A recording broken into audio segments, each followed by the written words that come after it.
A great prophet has arisen in our midst, and God has visited his people.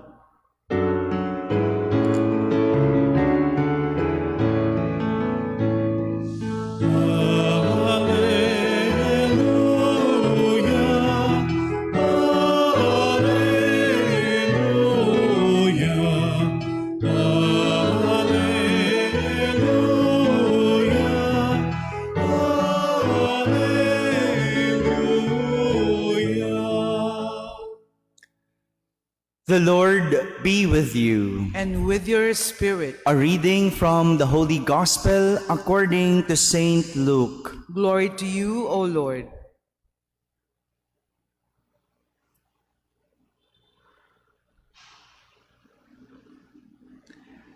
Jesus went down to Capernaum, a town of Galilee. He taught them on the Sabbath, and they were astonished at his teaching, because he spoke with authority.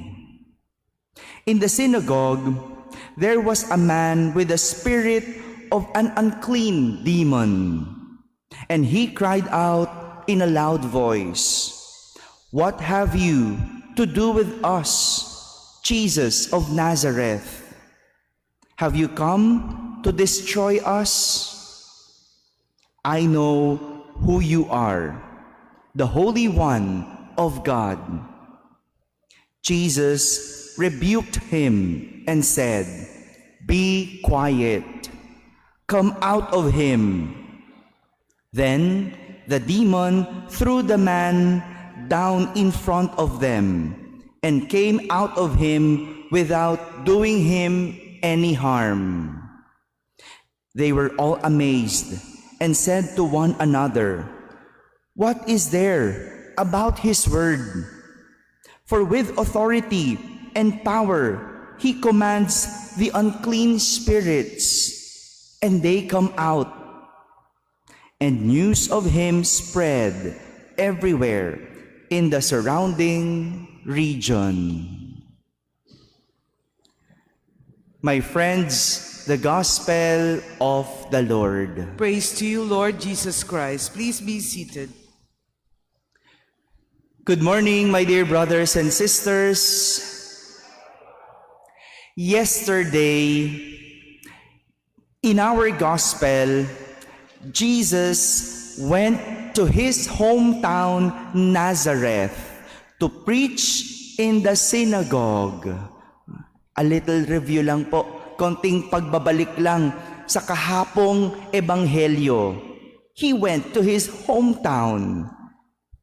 Nagturo siya sa templo o sa sinagoga. But sadly, after preaching, he did not only receive criticisms from the people, but also he was led out of the synagogue and was even almost pushed to the hill. Hindi lang siya kinriticize, kundi pinalabas pa ng templo. At hindi lang basta pinalabas, halos ipagtulakan doon sa burol para ihulog. Galit na galit yung mga tao. Ayaw nila yung narinig nila kay Jesus.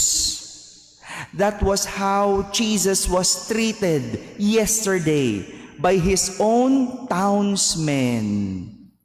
Kalungkot, no? Sarili mong kababayan, ganun ang naging trato sa iyo.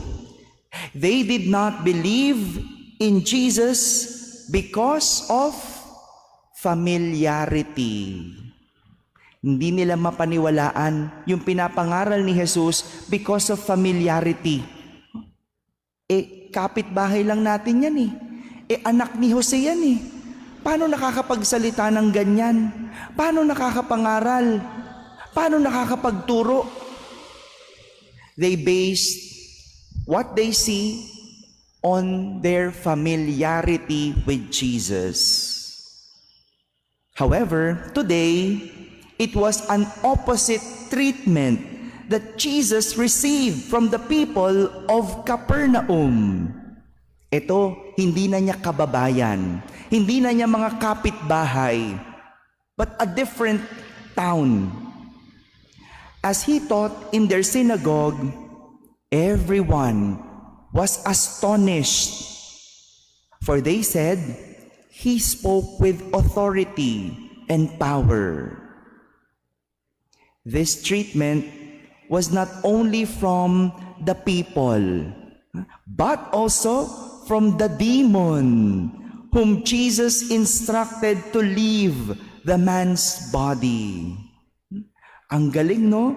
Hindi lang ang mga tao ang namangha sa pananalita ni Jesus, kundi pati ang masamang espiritu, madali niyang napasunod. Parang grabe naman, no? Buti pa to, masamang espiritu, nakilala si Jesus, sinunod si Jesus. Yung mga kanyang kababayan, hindi. Mas masahol, ano? Ito, demonyo, sumunod kay Jesus, nakilala si Jesus. Isang dahilan kung bakit nakuhang tratuhin ng mabuti ng mga tao ng Capernaum at maging ang masamang espiritu si Jesus ay dahil kilala nila siya. They know Jesus very well. Yung mga tao, kilala nila si Jesus dahil maraming ginawang pagpapagaling si Jesus sa kanilang lugar.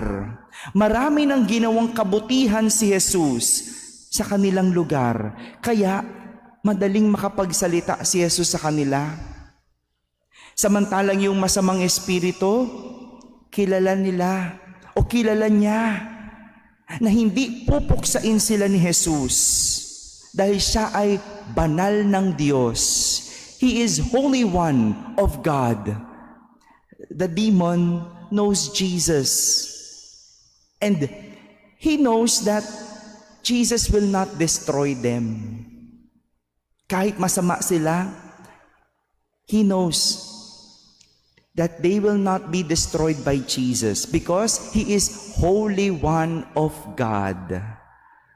Lahat po ito ay dahil ang mga salita at ginagawa ni Jesus ay magkatugma. Ang salita at ang gawa ay magkatugma. In our language, when actions and words meet together, we call it credibility. This is where the power of our words and the authority of our actions come. Dito nagmumula yung kapangyarihan ng ating pananalita, and the authority of our actions come kapag ang ating ginagawa at salita ay magkatugma.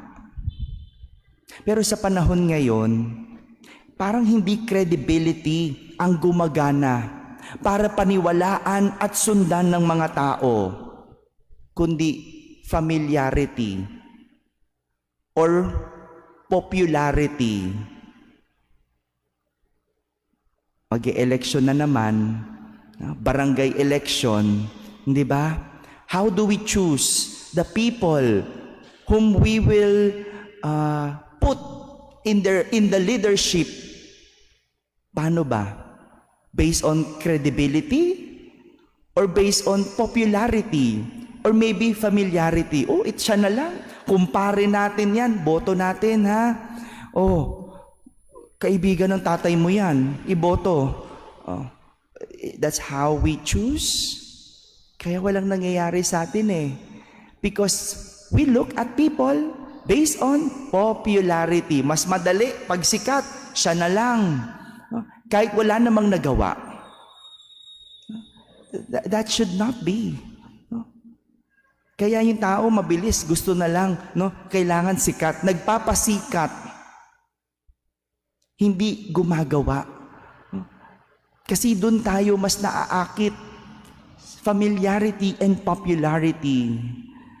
That is why credibility is earned and not imposed. It does not happen overnight, but over time. The words spoken must not only be heard, but seen. And the actions must not only be seen, but also be heard. Dapat ang ginagawa, hindi lang nakikita, kundi naririnig. At ang naririnig, dapat nakikita rin. Diyan tayo tumingin. We look people based on credibility. However, to build credibility, our words and actions must give light. Like what St. Paul is telling the Thessalonians in our first reading, they should be children of the light and day, and not children of darkness and night. Hindi lang basta yung actions, hindi lang basta words. Dapat words and actions that give light, nagbibigay ng liwanag, hindi nagpapadilim.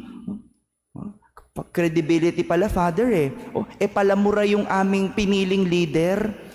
Tas masama pang tao. Di ba? Credible yon? Ay, hindi ganon.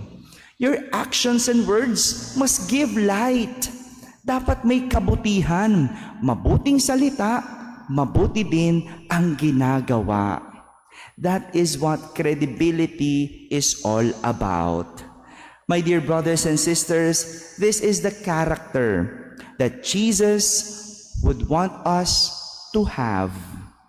A character where good words and good actions meet, which we call credibility. Amen.